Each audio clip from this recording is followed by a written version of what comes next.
Hi friends, నేను మీ doctor Shruti, consultant and fertility expert, 39 hospitals, LB Nagar branch. So నా దగ్గరికి నిన్న ఒక పేషెంట్ వచ్చారండి. This video is about ectopic pregnancy. So వాళ్ళు ఏంటంటే, మేము కన్సీవ్ అయ్యాము అని చెప్పేసి వచ్చారనమాట. So we were all very happy. మన ట్రీట్మెంట్ ద్వారా కన్సీవ్ అయ్యారు, అంతా బాగానే జరిగింది. బీటా హెచ్సిజీ లెవెల్స్ అంటే ప్రెగ్నెన్సీ ఎంత స్ట్రాంగ్గా ఉంది అని కనుక్కోవడానికి ఆ టెస్ట్ చేస్తారన్నమాట, బ్లడ్ టెస్ట్. సో దాంట్లో మంచి రిజల్ట్ వచ్చింది. సో నెక్స్ట్ వీక్ రొటీన్‌గా స్కాన్‌కి రమ్మని చెప్పాము ఆ కపుల్‌ని. సో స్కాన్‌కి రమ్మని చెప్పినప్పుడు జనరల్లీ మిస్డ్ పీరియడ్ తర్వాత ఒక 1 వీక్ 10 డేస్‌లో మనకి స్కాన్‌లో బేబీ కనబడాలి. That is a normal thing. So ఈరోజు మీకు పీరియడ్ రావాలి, ఈరోజు మిస్ అయింది అంటే ఇక్కడి నుంచి ఒక 1 వీక్ 10 డేస్‌లో స్కాన్‌లో మనకు ఒక ప్రాపర్ సాక్, బేబీ ఇవన్నీ కనిపించాలి. అయితే అలాగే రొటీన్‌గా వాళ్ళని రమ్మని చెప్పాము. 7-10 డేస్‌కి వచ్చారు. 10 డేస్‌లో మనం స్కాన్ చేసి చూసినట్టయితే గర్భసంచి లోపల సాక్ ఏం కనిపించలేదు. సో సరే, మళ్ళీ ఇంకేమైనా మెల్లిగా పెరుగుతుందేమో. కొన్ని babies take time, 15 days time వరకు కూడా కనిపిస్తాయన్నమాట గర్భసంచిలో.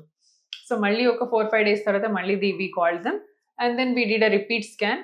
ఆ స్కాన్ చేసినప్పుడు కూడా మనకు బేబీ అనేది గర్భసంచిలో కనిపించలేదు.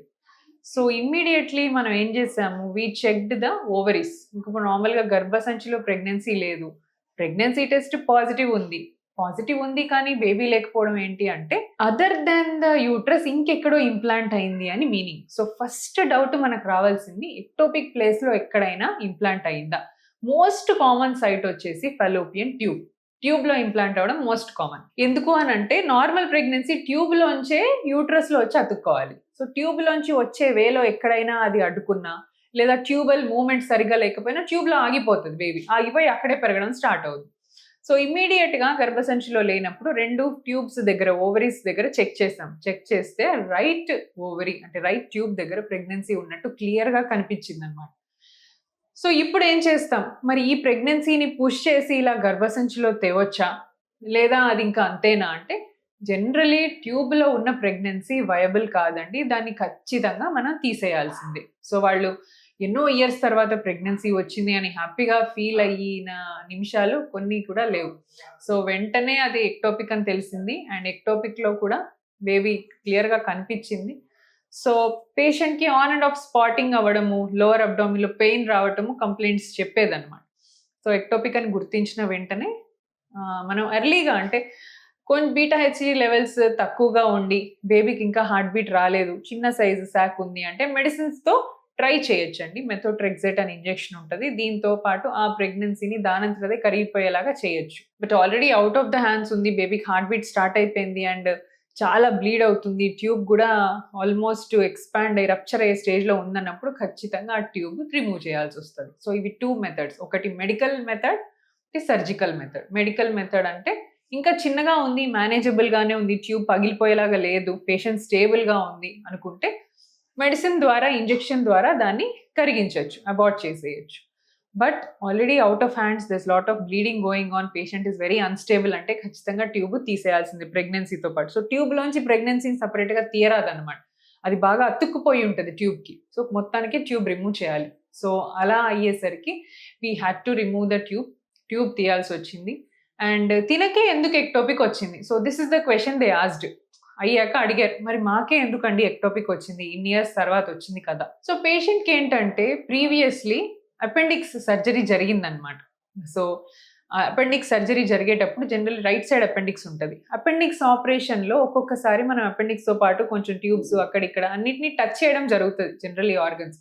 సో సర్జరీలో కూడా అపెండిక్స్ తనకి ఫుల్ పస్‌తో పాటు ఉండేది. సో పస్, సో ప్యూరిలెంట్ అపెండిసైటిస్ ఉన్నప్పుడు ఏం చేస్తారు, ఆ పస్ అంతా కూడా అది ట్యూబ్‌లో అతుక్కుపోయి, సో ట్యూబ్స్ అన్నీ కూడా కొంచెం డ్యామేజ్ అయ్యే ఛాన్స్ ఉంటది. సో ఇలాంటి డ్యామేజ్ జరిగింది కాబట్టి ట్యూబ్ పార్షియల్ బ్లాక్‌లో ఉండి అది ప్రెగ్నెన్సీ అక్కడ రావటం అయింది. So that is the reason తనకలా వచ్చిందనమాట. మళ్ళీ నెక్స్ట్ క్వెషన్. నెక్స్ట్ టైమ్ కూడా మాకు ఎక్టోపిక్ వస్తుందా? అంటే డెఫినైట్‌లీ కొంచెం ఛాన్సెస్ అయితే ఉంటాయండి. బికాజ్ ఒక సర్జరీ హిస్టరీ ఉన్నవాళ్ళు అండ్ టీబీ హిస్టరీ ఉన్నవాళ్ళు, అబార్షన్స్ బాగా అయ్యి, ఇన్ఫెక్షన్‌లు అయిన వాళ్ళు, వీళ్ళందరికీ కూడా రిస్క్ ఆఫ్ ఎక్టోపిక్ ప్రెగ్నెన్సీ పెరుగుతదండి. సో తినకు గూడా ఒక 10-15% మళ్ళీ ఇంకొక ట్యూబ్‌లో గూడా ఎక్టోపిక్ వచ్చే ఛాన్స్ ఉంది. బట్ స్టిల్ మనం మంచి మెడికేషన్స్ ఇచ్చి, ప్రాపర్ హైడ్రేషన్ ద్వారా ఏమి ఇన్ఫెక్షన్ లేకుండా ప్రాపర్‌గా చూసుకుంటే chances of having a normal pregnancy కూడా 85% మనకు నార్మల్ ప్రెగ్నెన్సీ ఛాన్స్ ఉందండి. సో అలాగా వీ గేవ్ హర్ ఇప్పుడు ఒక 2 months ఆఫ్ రెస్ట్ పీరియడ్‌లో ఉంది పేషెంట్. దాని తర్వాత మళ్ళీ they want to try for a natural pregnancy. Single tube ఉన్నంత మాత్రాన మీకు సంతానలేమి ప్రాబ్లమ్ వచ్చిందని అనుకోవద్దు. ఇట్ ఈస్ నాట్ దట్ మీరింకా ట్రీట్మెంట్స్ తీసుకోవాలి, మీకు న్యాచురల్‌గా ప్రెగ్నెన్సీ రాదని లేదు. ఖచ్చితంగా ఒక ట్యూబ్ బావుంది లేనిది మనం చూసుకోవాలి. ఇంకొక ట్యూబ్‌కి ఇన్ఫెక్షన్ లేకుండా ప్రాపర్ యాంటీబయాటిక్ కోర్స్ పెట్టుకొని అప్పుడు మీరు ప్రెగ్నెన్సీకి ప్లాన్ చేసుకోవచ్చు. సో సింగిల్ ట్యూబ్ ఉన్నా కూడా న్యాచురల్ ప్రెగ్నెన్సీ పాసిబుల్, ఐయుఐ కూడా పాసిబుల్.